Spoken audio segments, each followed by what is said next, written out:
My name is Harold Bolton Tenda Mokuro, born and raised in Mombasa. Basically, yeah, I grew up from Mombasa. I came to Nairobi. I came from Nairobi to look for rugby. I love rugby as a sport because it has built me up as a person, learn how to work well in front of others, with others, and the characters, the discipline and everything. It has indisciplined me as a person. It has installed some values within me that I'm able to interact and share with people. Yeah, so as a person, basically, rugby has made me grow.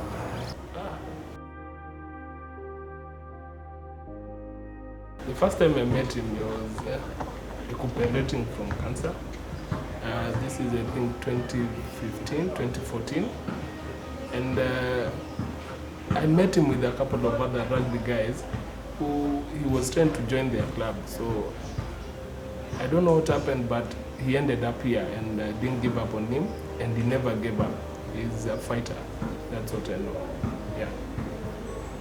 Yeah, I think for me, I came to know Trent about 2 years ago.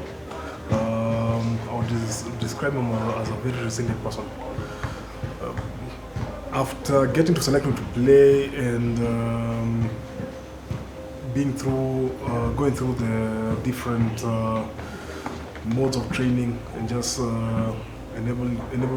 being able to just see him playing, I then knew about his background after the fact, and for me it gave me a lot of respect for him and admiration, because I saw someone who's very resilient. When we went to Mombasa, I think 2 years ago, and he was finally playing for the second team, I didn't know that how much that meant to him. Mombasa being the hometown. Yes. And he came later after the game. He came and told me that there were very many players or individuals on the crowd that had told him before that he would never play again. And so for me, having to now get to know even more about his background, what he had gone through, that gave me a lot of admiration and respect for him. And he has continued to grow in leaps and bounds. Been able to play for the first team in a couple of tournaments. And I think the future is bright for him going forward. Okay, there's a moment that I don't know if it's funny or embarrassing. It's more of inspirational, but it's one of my most solid memories of him. He, as you know, Roldy's been through quite a lot, and just when he had started recovering to the point where he can exert himself physically, one morning we came to training and he said he was just going to run around. I said, okay, that's fine. And our morning trainings here at Strath on Saturday are very, very intense, and especially when it gets physical.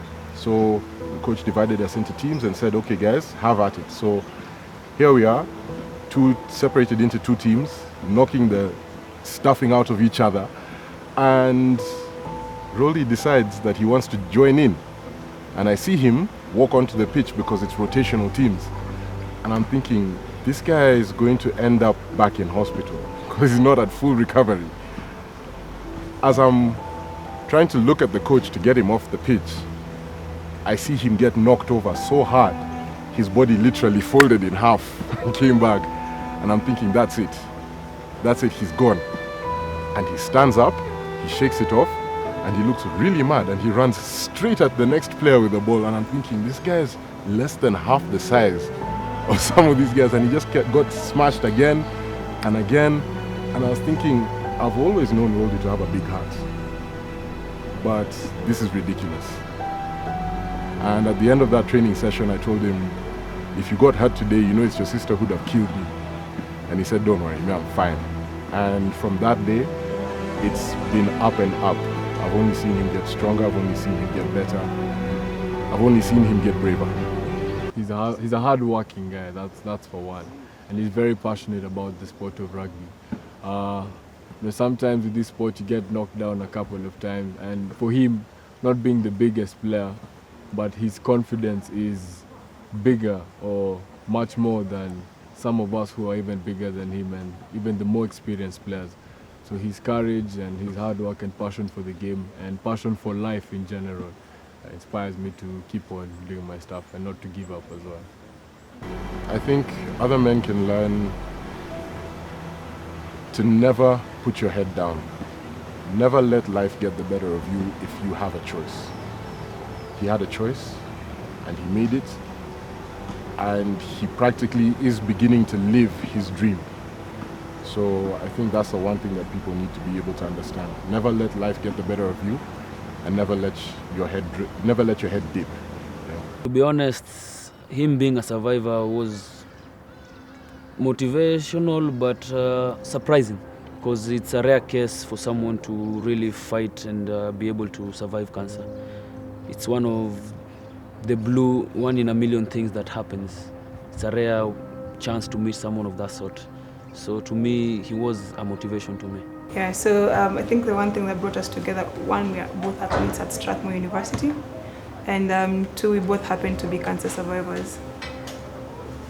For cancer, when they're going through their physical changes, it is usually accompanied with also emotional and psychological symptoms as well. So in order to offer support, it's always important to be able to know where exactly is the client, on which stage is the client. Are they facing shock? Are they going through an anxious moment? Are they in a depressive state? So once you're able to capture where they are, whatever stage they are, you can be able now to address it. For instance, we encourage a lot of openness, creating an environment of empathy, whereby you can ask a client, how's your day? How are you feeling? That way you can be able to know how to bridge in the gap. So practical example could be visiting a friend. That is, it's a good validation just to know that they have a support system. Another way could be just checking up on them, especially if you're not able to see them on a day-to-day basis. A phone call, a text is always very recommended. Sometimes just to know like their environment. Do they have kids? Just to know how are their kids going to be taken care of, how are they eating, and being able to facilitate that. So it's very important to be able to know where is the client at, so that you can be able to know where you can be able to come in. But anything and everything is appreciated, especially with the patient, because they're going through a distressful moment, and what we are trying to do at this particular point is put the stress down. Okay, so anything that can be able to ensure that the stress is on a minimal level is highly recommended. Well, I would see it in him, like he was so sad, he was not happy about it, because it was really his passion, even though we never saw it, because we never used to go to see him playing it or doing anything about it. But we could see the way he was so sad about it, and he would really try and explain to us how it is his passion, that's what he loves. And it was just there. He never gave up on it. He had cancer, and he battled it. It was not easy, really, because it made him for some time actually leave rugby and what he loved at that moment. And right now he's playing rugby, he's back to active play. So for him, he is a survivor, because so many people actually die from cancer, especially in this country, that so many people are not able to access cancer, medical assessment and all that. But he was able to battle it out. I really love his resilience and his positive energy towards everything. Even when he was sick, he had that positive energy towards it. Even us, the ones who were taking care of him, we were like, it would really beat us. Like sometimes we would break down, but for him, he was so positive about it. He knew he would conquer. He knew he would get through it. So I love his resilience and his positive energy towards everything.